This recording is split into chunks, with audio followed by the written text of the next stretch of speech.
Okay guys, welcome back to another tutorial. So this tutorial is going to be quite dull, perhaps maybe even quite uneventful, because all we're going to create are a couple of plus icons. Perhaps maybe you might call them add icons.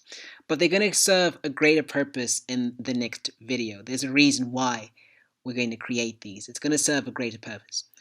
So I really don't think I'd have to go through this first. Why don't we start off with a challenge whereby you create the add icon. By an add icon, I pretty much just mean like, you know, add icon. You know what I'm talking about.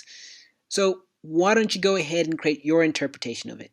And of course, you will get it correct. So let's see how that works out after the break. Okay, so I trust you've created those add icons. It's very basic because it's just going to be a combination of two rectangles. Nothing amazing here. So we'll tap R, come down here.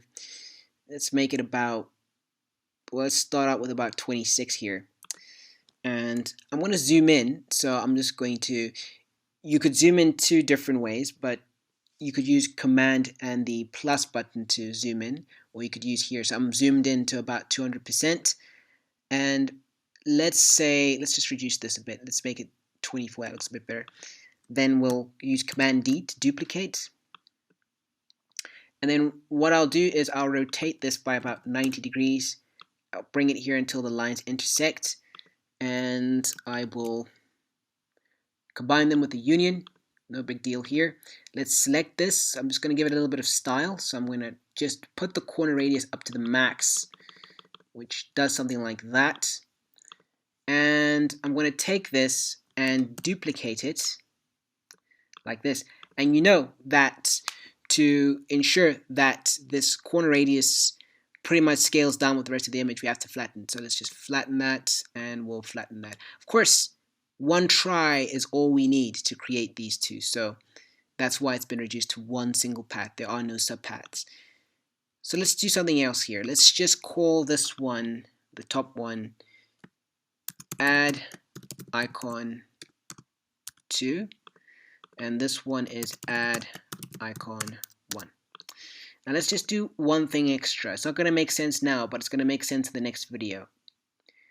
We are going to go to the width and change it to 106.4.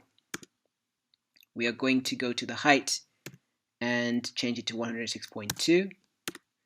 We are going to go to the X position and change this to 0.5. Now, whatever it is currently for the X position, your X and Y position might be completely different to mine. That doesn't matter. Just add a 0.5 somewhere here and just add a 0.3 there. Now, when we come back here, leave them like this. They should be perfect units without any decimal points like that. So let's just come to this. I'll just correct mine there and just put it like that, right? Perfect. So this one has no decimal points. This one does. Really strange, isn't it? Well, we're going to find out why we were doing this in the next video.